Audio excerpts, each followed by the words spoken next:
அண்ணன் தாமரை ஜெகதீசன் அவர்களோடு நம்முடைய தொண்டர்களோடு காஞ்சிபுரத்துல காமாட்சி அம்மாவை தரிசிப்பதற்கு ஒரு பெரிய வாய்ப்பு.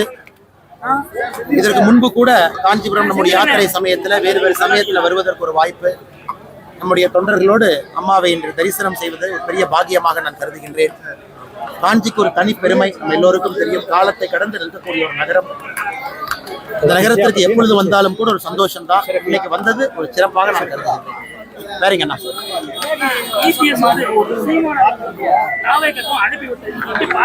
இது நான் எப்படியும் பார்க்கலீங்கன்னா நம்ம நயினாரன் இருக்காங்க, அண்ணங்கிட்ட பேசுங்க.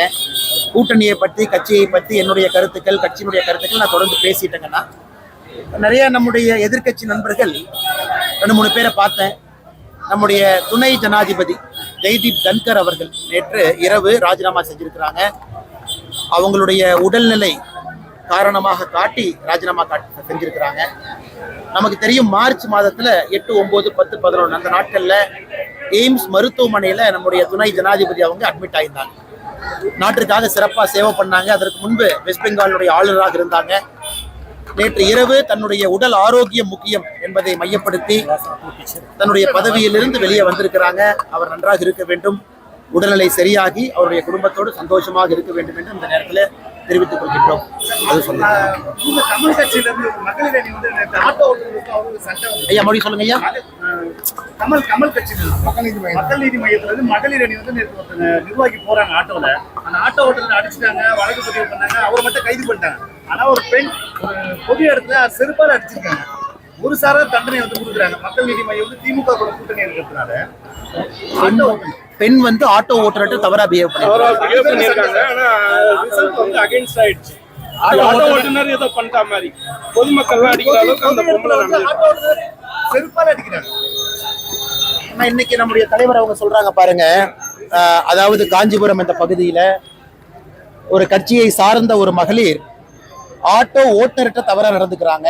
ஆனா கைது வந்து ஆட்டோ ஓட்டுநரின் மீது நடத்தப்பட்டிருக்கிறது. நண்பர்கள் நீங்களும் கேட்குறீங்க.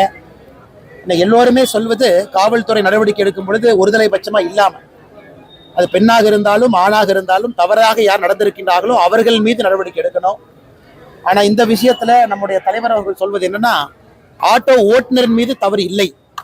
ஆட்டோ ஓட்டுநர் அவங்களை கூட்டிட்டு தான் போனாங்க. அந்த பெண் தான் ஆட்டோ ஓட்டுநர்கிட்ட தவறா நடந்துக்கிட்டாங்க. அவங்க மக்கள் நீதி மையம் கட்சியில் இருக்கிற ஒரே காரணத்தினால, திமுக கூட்டத்தில் இருக்கிற காரணத்தினால ஆட்டோ ஓட்டுநரை கைது செஞ்சிருக்கிறாங்க. அது எங்களுடைய மாவட்டத்தினுடைய தலைவர் தொண்டர்கள் எல்லோருமே அதை கண்டிச்சு நேற்றிலிருந்து பேசிட்டு இருக்காங்கன்னா, இது காவல்துறையும் முறைப்படி நடவடிக்கை எடுக்கணும். காரணம், ஒரு பக்கம் கோபத்தை சம்பாரிச்சுக்குவாங்க. நீங்க ஆட்டோ ஓட்டுநருடைய கோபத்தை எல்லாம் காவல்துறை சம்பாரிச்சுக்குவாங்க.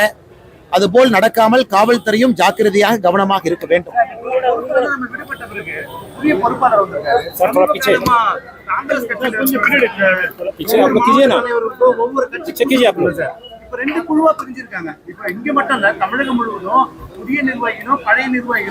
எப்பொழுதுமே பாரதிய ஜனதா கட்சியை பொறுத்தவரை ஒரு புதிய நிர்வாகிகள் வரும் பொழுது ஒரு புதிய டீம் வர்றாங்க. மாவட்ட அளவுல, மண்டல அளவுல, ஒன்றிய அளவுல எல்லாமே. ஒரு இதற்கு முன்பு வேலை செய்தவர்கள் ஒன்றிய அளவுல, மாவட்ட அளவுல அவர்கள் வழிவிட்டு புதிய நிர்வாகிகளுக்கு வழிவிட்டு இருக்கிறாங்க. ஸோ நம்முடைய கட்சியை பொறுத்தவரை காலக்கெடுவு இருக்கு. 2 டேர்ம் பண்ணிட்டாங்க அப்படின்னா நம்ம மாத்திரம். இந்த முறை மண்டல் தலைவர்களுக்கெல்லாம், ஒன்றிய தலைவர்களுக்கு 45 வயது அப்படிங்கிற ஒரு கெடு வச்சிருந்தோம். அதனால் எல்லா இடத்திலும் கூட நம்முடைய பழைய நிர்வாகிகளாக இருக்கட்டும், புதிய நிர்வாகிகளாக இருக்கட்டும், அவங்க தொண்டர்களாகத்தான். இது பிஜேபியினுடைய ஒரு தனிப்பெரும் சாதனை என்னன்னா, ஒரு தேசிய கட்சியாக நாட்டையும் கட்சியும் முன்னிலைப்படுத்தி தான் எங்க தொண்டர்கள் பணி செய்யறாங்க. ஆனால் நம்முடைய கட்சிக்குள்ள எந்த மாவட்டமாக ஒன்றியமாக இருந்தாலும் கூட பழையவர்கள் புதியவர்கள் என்கின்ற பேச்சுக்கே இங்க இடம் கிடையாது. அதனால் யாராக இருந்தாலும் ஒன்றாக இணைந்துதான் பணி செய்வாங்க.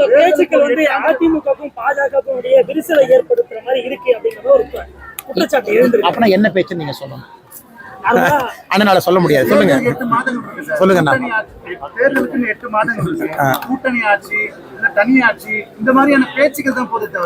அண்ணா, தேர்தல் எல்லாம் சரியா தாங்கனே போயிட்டு இருக்கு. திராவிட முன்னேற்ற கழகம் அகற்றப்பட வேண்டும் என்பதுல எல்லோரும் தெல்ல தெளிவா இருக்கின்றோம். அதுல எந்த மாற்று கருத்தும் இல்லை.